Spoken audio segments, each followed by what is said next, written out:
ক্রিকেটে কাঠের ব্যাট ব্যবহার বাধ্যতামূলক হয় চমকপ্রদ একটি ঘটনাকে কেন্দ্র করে।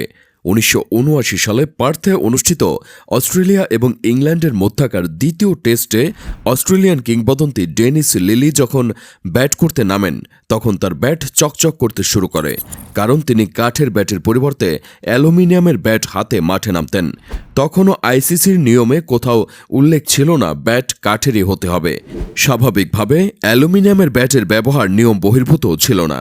লিলির ব্যাট অ্যালুমিনিয়ামের হওয়ায় সময় গড়ানোর সাথে সাথে বলের আকৃতিও বদলাতে শুরু করে। ইংল্যান্ডের অধিনায়ক এ বিষয়ে আম্পায়ারের কাছে অভিযোগ জানান। তার আবেদনে সাড়া দিয়ে আম্পায়ারও ডেনিস লিলিকে কাঠের ব্যাট ব্যবহার করতে বলেন, কিন্তু আম্পায়ারের কথা গ্রাহ্য না করে লিলি ক্রিজে দাঁড়িয়ে থাকেন, কারণ তিনি তো কোনো নিয়ম ভাঙেনি বা কোনো অপরাধও করেননি। এমন অবস্থায় মাঠে প্রবেশ করেন অস্ট্রেলিয়ার তৎকালীন অধিনায়ক গ্রেগ চ্যাপেলও লিলিকে কাঠের ব্যাট ব্যবহার করতে অনুরোধ করেন। শেষ পর্যন্ত তিনি কাঠের ব্যাট দিয়ে খেলতে রাজি হলেও রাগ করে হাতে থাকা অ্যালুমিনিয়ামের ব্যাটটি মাঠে ছুঁড়ে মারেন। এই ঘটনার পরেই আইসিসি নতুন নিয়ম যুক্ত করে, ক্রিকেটে কেবল কাঠের ব্যাটই ব্যবহার করতে হবে।